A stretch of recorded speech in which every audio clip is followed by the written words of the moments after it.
సీతక్క ఆధునిక తెలంగాణ చరిత్రలో ఒక విలక్షణమైన వైతాళికతను కొనసాగిస్తున్న వ్యక్తిత్వం.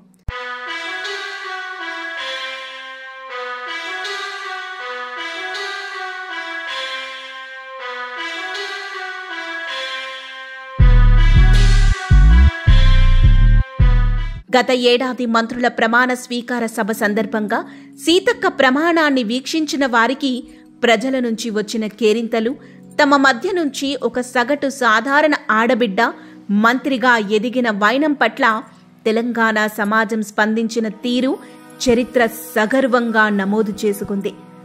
శ్రీమతి డి అనసూయ సీతక్క గారు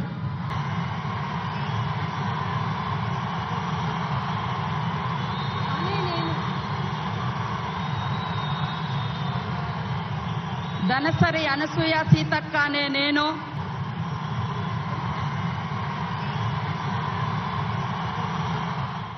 వాస్తవికంగా మనం చూస్తున్న ప్రజాస్వామ్య రాజకీయాల్లో ఎన్నికలలో పోటీ చేయటానికి ముందుకు వస్తున్న అత్యధిక అభ్యర్థులు సాధారణ జనజీవితం కలిగిన వాళ్లు కాదు. దశాబ్దాలుగా రాజకీయాల్లో ప్రజా సేవలో ఉన్నవాళ్లు కాదు. వివిధ వ్యాపారాలలో డబ్బులు సంపాదించి ఆ డబ్బులను ఎన్నికలలో పెట్టుబడిగా పెట్టి గెలుపు గుర్రాలుగా చలామణిలో ఉన్నవాళ్లు. గెలుపు సాధించటమే తప్ప ఇతర ఏ నైతిక ప్రమాణానికి కట్టుబడని వాళ్లనే ఆయా పార్టీల అభ్యర్థులుగా ఉంటున్న ఆనవాయితీ కనిపిస్తున్నది. ఈ సంప్రదాయానికి భిన్నంగా ఒక అచ్చమైన మూలవాసి, ఆదివాసి, నిరుపేద కుటుంబ నేపథ్యం నుంచి వచ్చిన నిబద్ధతతో త్యాగాలను కోరుకునే ప్రజా విప్లవ రాజకీయాలలో నుంచి ఆ తర్వాత పార్లమెంటరీ రాజకీయాల్లో చేరి మనగలిగి ప్రతిపక్షం నుంచి పాలనలో భాగస్వామిగా మారి మంత్రిగా ఎదిగిన ధనసరి సీతక్క ప్రస్థానంపై సాధారణ ప్రజానికం, పౌర సమాజం, పార్టీ, ప్రతిపక్షం, సామాజిక శాస్త్రవేత్తలు ప్రత్యేక ఆసక్తిగా గమనిస్తూ వస్తోంది. వివక్షతకు గురవుతున్న ప్రజల కోసం పోరాడిన సీతక్కకు వారి వికాసం కోసం పనిచేయటానికి అవకాశాన్ని కల్పించే పంచాయతీరాజ్, గ్రామీణాభివృద్ధి, మహిళాభివృద్ధి, శిశు సంక్షేమం వంటి కీలక శాఖలను రేవంత్ రెడ్డి నేతృత్వంలోని కాంగ్రెస్ ప్రభుత్వం కేటాయించింది. దీనికి తోడు పాలనా రాజధానికి దూరంగా ఉన్న ఆదిలాబాద్ జిల్లాకు ఇన్ఛార్జ్ మంత్రిగా బాధ్యతలు తనపై అపార నమ్మకంతో, విశ్వాసంతో తనను గెలిపించి నిలబెట్టిన అరణ్య ఆదివాసీ ములుగు నియోజకవర్గ ప్రజల బాగోగులు, అభివృద్ధి సమన్వయం చేసుకుంటూ కొనసాగుతున్న తీరు సామాజిక కార్యకర్తలకు, రాజకీయ పరిశీలకులకు ఒక అధ్యయన అంశంగా అబ్బురపరిచేదిగా ఉంది. అధికారం లేనప్పుడు, ఉన్నప్పుడు వ్యత్యాసం లేని పనితీరుతో విమర్శకులను సైతం ఔరా అని అనిపిస్తున్నది. దీనికి తోడు పాలకపక్షంపై ప్రతిపక్షాలు చేసే దాడికి సరైన జవాబును అధ్యయనంతో, ఖచ్చితమైన గణాంకాలతో సీఎం తర్వాత సీతక్క ఇస్తున్నది. మాతా శిశువుల ఆరోగ్యమే దేశ పురోభివృద్ధికి మూలం. సమాజ సౌభాగ్యానికి, సంస్కృతికి, ప్రజాస్వామ్యానికి ఆరోగ్య సుఖ సంతోష జీవితమే నిదర్శనం. పసిపిల్లల మెదళ్లను, శరీరాన్ని పోషించాలి, ఆడించాలి, విజ్ఞానపు పంటలు పండించాలి. ఆ దార్శనికతను అవాహన చేసుకున్న సీతక్క తనకు కేటాయించిన మహిళాభివృద్ధి, పంచాయతీరాజ్ శాఖ పరంగా మహిళా శిశు సంక్షేమంపై ప్రత్యేక శ్రద్ధతో వినూత్న కార్యక్రమాలు చేపట్టారు. రాష్ట్రంలో ఉన్న 35,700 అంగన్వాడీలను పటిష్టం చేస్తూ పిల్లలు సహజ వాతావరణంలో పెరుగుతూ పాఠశాల విద్యకు సంసిద్ధం చేయటం కోసం 15,640 అంగన్వాడీలను ప్రభుత్వ పాఠశాలల ప్రాంగణంలోకి మార్చారు. ఏకరూప దుస్తులు అందజేశారు. అన్ని అంగన్వాడీలను సర్వాంగ సుందరంగా తీర్చిదిద్ది శానిటేషన్ పనులు చేపట్టి పసిపిల్లలు ఆడుకుంటూ జ్ఞానం పొందే సంతోష చంద్రశాలలుగా మార్చారు. క్రేష్ కేంద్రాలను డే కేర్ కేంద్రాలుగా మార్చారు. దీనితో పనిచేసుకునే మహిళలకు వెసులుబాటు దొరికి వారి ఆదాయ వనరులు పెరగటానికి దోహదం చేసింది. మహాలక్ష్మి గ్యారంటీ పథక రూపకల్పనలో సీతక్క ఉన్నారు.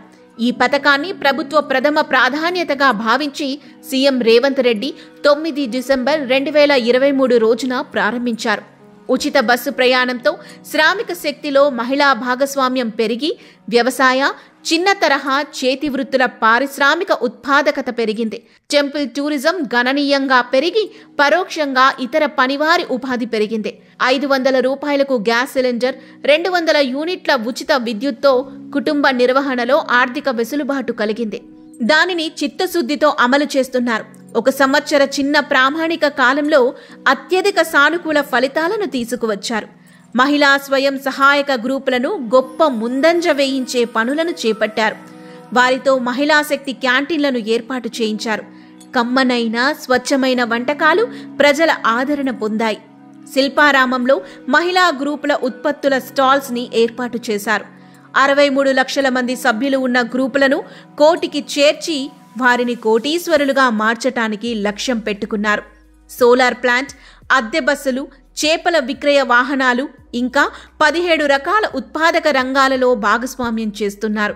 తన ఆత్మహృదయం ములుగు నియోజకవర్గ అభివృద్ధి కోసం అహర్నిశలు అందివచ్చిన ప్రతి అవకాశాన్ని తన ప్రజల బాగు కోసం కృషి చేస్తున్నారు. అరణ్య ములుగును విద్యా వైద్య హబ్బుగా మార్చే కృషిలో కేంద్రీయ విశ్వవిద్యాలయం, వైద్య కళాశాల, వైద్యశాలలో అవస్థాపన సౌకర్యాలు కల్పించటంలో సఫలీకృతమయ్యారు. వైద్య అవసరాల కోసం వరంగల్, హైదరాబాద్ కోసం వెళ్లటం గణనీయంగా తగ్గించారు. రవాణా సౌకర్యాలు మరింత అందుబాటులో తేవటం కోసం ఇక్కడి ప్రజల చిరకాల వాంఛ ఏటూర్ నాగారం బస్సు డిపోను సాధించారు. రహదారులను మరింత సుందరీకరించి టెంపుల్, ఎకో టూరిజంకు ప్రజలు పెద్ద ఎత్తున రావటానికి దోహదం చేశారు. లక్నవరంలో 3వ ద్వీపం, పస్రా, తాడ్వాయి మధ్యలో బ్లాక్బెర్రీ ద్వీపంను ప్రత్యేక శ్రద్ధతో తీర్చిదిద్దారు. సమ్మక్క సారక్క, మేడారం, రామప్ప, మల్లూరు, వాజేడు, గణపురం వంటి పర్యాటక ప్రాంతాలకు ఇవి అదనపు ఆకర్షణగా మార్చి స్థానిక ప్రజల ఉపాధికి ఊతమిస్తున్నారు. అటవీ చట్టాలు ఆమోదించని చోట ఎవరూ నడవని దారిలో కొత్త అడుగులు వేస్తూ కంటైనర్ బడులను, ప్రాథమిక ఆరోగ్య కేంద్రాలను ఏర్పాటు చేశారు. తన ప్రజలకు విద్య, వైద్యం అందించటంలో సీతక్క నిబద్ధతకు ఇది అత్యున్నత రూపం. ప్రభుత్వ పథకాలలో, బడ్జెట్ కేటాయింపులలో తన ప్రజల ప్రత్యేక అవసరాల రీత్యా ఎక్కువగా ఆమోదింప చేసుకుని అందిస్తున్నారు.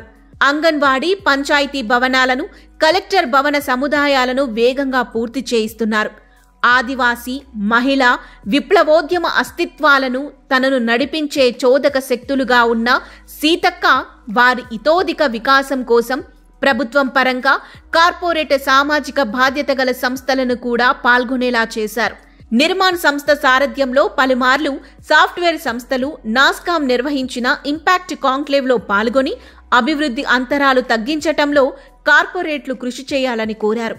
అన్ని రకాల సామాజిక సూచికలలో వెనుకబడి ఉన్న, దీర్ఘకాలికంగా నిర్లక్ష్యం చేయబడిన, తిరుగుబాట్లు, అణచివేతతో జీవన సంక్షోభం నెలకొన్న తన ములుగుతో పాటు ఆదివాసీల నిలయమైన ఆదిలాబాద్, ఖమ్మం, పాలమూరు, నల్లమల, చెంచు ప్రాంతాల్లో అనేక గ్రామాల్లో కార్పొరేట్ పెద్దలను ఆహ్వానించి వారితో పలు గ్రామాలను దత్తత తీసుకునేలా కృషి చేశారు.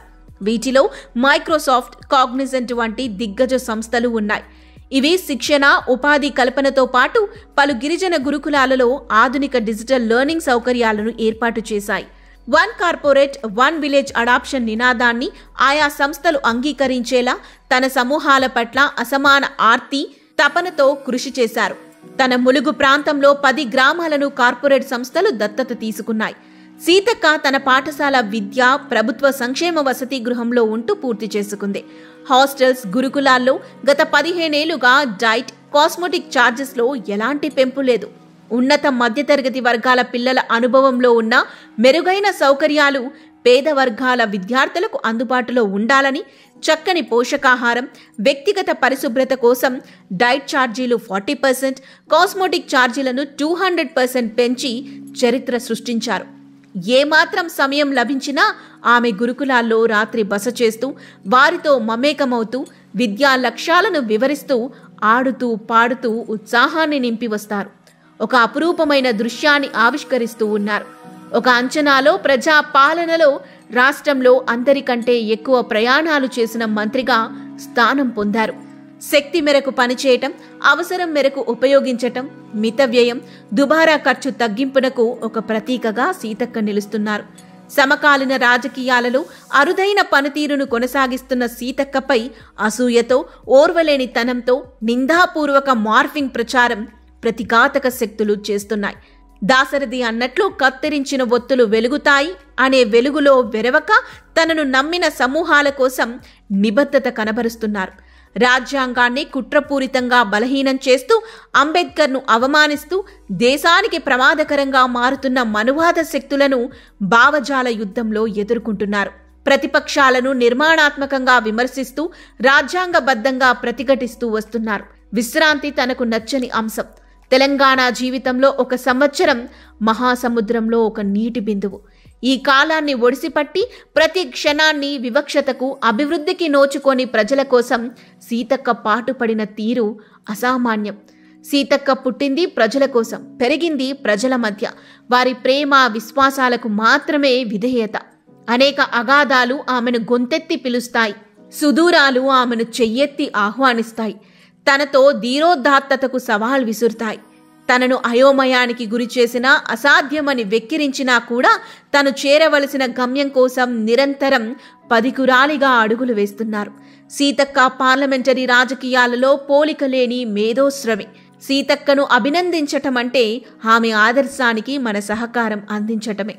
ప్రజల బాగోగుల కోసం ఆమె చూపిస్తున్న దారికి మన సహకారాన్ని అందించటం అంటే మన ప్రియమైన అమ్మకు, బిడ్డకు, సోదరికి సహకారాన్ని అందించటమే అవుతుంది. ఎవ్వరూ నడవని దారిలో మొట్టమొదట నడిచిన వారు, కల్లోల సముద్రంలో చుక్కాని పట్టడానికి సాహసికి నీరాజనాలు పడుదాం. సీతక్కకు తన అస్తిత్వ మూలాలు, ఎదిగి వచ్చిన వైనం పట్ల ఎరుకతోనే ఉన్నారు. సీతక్కకి సమస్తం తెలుసు, ఇంకా తెలుసుకుంటూనే అడుగులు వేస్తోంది. సమస్తం చేయటానికి ప్రయత్నం చేస్తోంది. అరణ్యాన్ని వెలిగించే జాబిలిగా కొనసాగుతూ ఉంటుంది.